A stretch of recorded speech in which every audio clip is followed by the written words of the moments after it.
And welcome back to Hannity. Now, we played the tapes earlier tonight, and it's clear that President Obama's friends in both the media and academia do everything in their power to make sure that his past remains unvetted. Joining me now with more reaction, the author of the #1 New York Times bestseller, Culture of Corruption, Michelle Malkin, Fox News political analyst, Juan Williams. Michelle, it's interesting because people were writing all over the internet today, and I took to Twitter and I said, whoa, whoa, whoa, whoa. This is not a smoking gun. All it is, I think two things are revealed in this tape, and that's what we discussed. One is another radical association of the president, and I think that was not vetted by the news media. You know, Frontline can claim they ran the tape, but they didn't. They didn't run it and explain it and talk about who this professor was. And two, the media does not do their job. I want to get what your take is on all this.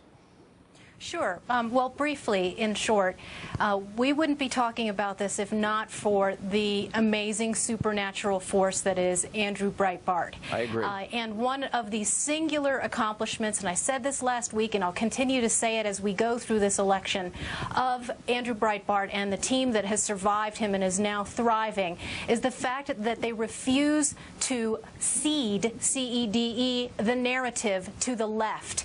And it is about time that we vet the prez. That is now a very popular hashtag on Twitter, and I launched a new company called Twitchy.com, and I think in a way it's in the same spirit of Andrew Breitbart of continuing to forge a revolutionary space in new media to push back at the warped media. And look, this is a guy whose associations with people who have believed in liberation theology, as you exposed during the 2008 election cycle, Sean, and who embraced somebody who believed in the radical extreme theory called critical race theory, which blames white people for everyone else's ills, which is poisonously anti-Semitic, has never been scrutinized by reporters who will send an entire armies down to Texas to go literally turn over rocks to try and smear Rick Perry. That is the story. That to me is the biggest part of this. Look, I think the smoking gun as it relates to President Obama is the last 3.5 years of his failure and to get the job done. But Juan's going to disagree. But I don't want to get off topic. Here's the important thing.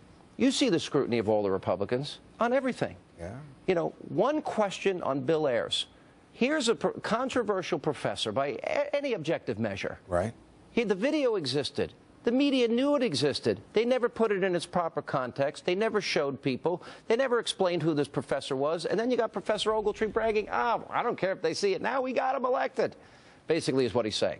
Well, first of all, I must say I thought this was going to be so much more. I thought this was going to be a smoking gun, as you described it. I said today it wasn't. But it really didn't come to much. I mean, I just don't see that there's much there. The pattern of hanging out with one. Oh, no. If you want to say it's Thorne, it's right. But that's not a secret. If you're talking about who Barack Obama was as a young man growing up and who his role models were in terms of prominent people in the black community who were involved in leadership of the civil rights movement. Derek Bell was a guy who was with the legal defense with people like Thurgood Marshall, Bob Carter. That's who he is. And he was very much involved, as Michelle was just saying, in terms of critical race theory, something that is radical, something I don't agree with.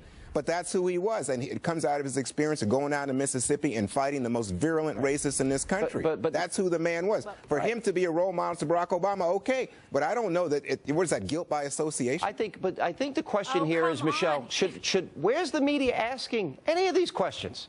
But I knew about it. You knew about it. No one saw the tape. But Michelle, last word. No. I reject this idea that we should just shrug our shoulders and buy the PBS BuzzFeed line that there's nothing new here. Stop it. This is news. They didn't want to talk about it then, and they don't want to talk about it now. Do you think it's a coincidence of timing that Barack Obama has now hired people to put out some 17-minute documentary? This is all about the Alinskyite control of who tells the story. Well, guess what, Barack Obama and Jim Messina? It is not all your monopoly anymore, and that's why they're pushing back so hard. All right. We're going to have to leave it there. It is not nothing. It is very crucial.